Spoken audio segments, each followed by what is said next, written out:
और यह है मेरी कहानी। मैं एक साधारण लड़की हूँ जो अपने सपनों को पूरा करने के लिए हमेशा तैयार रहती हूँ। मेरी कहानी मुंबई के एक छोटे से शहर में शुरू होती है, जहाँ मैं पली बढ़ी। मेरे माता पिता दोनों ही कला के शौकीन हैं और उन्होंने मुझे बचपन से ही आर्ट और संगीत की शिक्षा दिलवाई। लेकिन मेरी जिंदगी में एक बड़ा बदलाव आया जब मैंने अपने शहर को छोड़कर मुंबई जाने का फैसला किया। मैं अपने सपनों को पूरा करने के लिए तैयार थी, लेकिन मुझे पता नहीं था कि मेरी जिंदगी में क्या होने वाला है।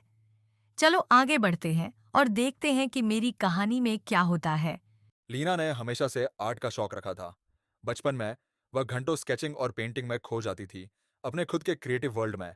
लेकिन जिंदगी ने एक अलग मोड़ ले लिया और वह खुद को एक छोटी सी फर्म में अकाउंटेंट के रूप में पाया।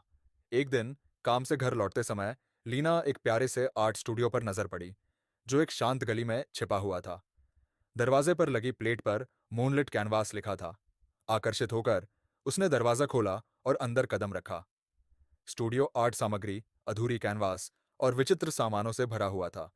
लीना की आंखें चौड़ी हो गईं जैसे ही उसने क्रिएटिव कैओस को देखा।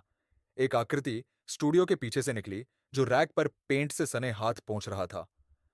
हाय, मूनलिट कैनवास में आपका स्वागत है। मैं मैक्स हूं, उसने कहा, एक गर्म मुस्कान के साथ। लीना ने अपनी आंखों के मिलने पर एक अनोखा झटका महसूस किया। उसने जल्दी से खुद को संभाला और मैक्स को अपना परिचय दिया और स्टूडियो की खोज के बारे में बताया। मैक्स ने लीना को स्टूडियो के चारों ओर दिखाया, अपनी आर्ट और प्रेरणाओं के बारे में बातें की। जैसे ही वे बातें करते रहे, लीना ने खुद को एक ऐसे तरीके से महसूस किया जैसे कि वह वर्षों से अनुभव नहीं कर पाई थी। जैसे ही सूरज धरती के नीचे डूब गया, स्टूडियो में एक गर्म नारंगी रोशनी फैल गई। मैक्स ने लीना को एक पेंटिंग सेशन में शामिल होने के लिए आमंत्रित किया और उसने सहमति व्यक्त की, उत्साह और संकोच की भावना के साथ। जैसे ही वे पेंट करते रहे, बातचीत आसानी से बहती रही। लीना ने खुद को मैक्स के साथ अपने आर्ट के जुनून, अपने डर और अपने सपनों के बारे में खुलकर बात करते हुए पाया। मैक्स ने ध्यान से सुना, प्रोत्साहन और समर्थन के शब्दों की पेशकश की। रात धीरे धीरे आगे बढ़ी और स्टूडियो शांत हो गया, कैनवास पर ब्रशों की आवाज के अलावा। लीना ने मैक्स की ओर देखा, जो अपनी आर्ट में खो गया था। उसकी आंखें रचनात्मक उत्साह से चमक रही थीं। उस पल में लीना ने अपने दिल की धड़कन महसूस की। उसने महसूस किया कि वह मैक्स के लिए गिर रही थी, बहुत तेजी। जैसे ही दिन सप्ताह में बदल गए, लीना ने खुद को मूनलिट कैनवास में वापस जाते हुए पाया।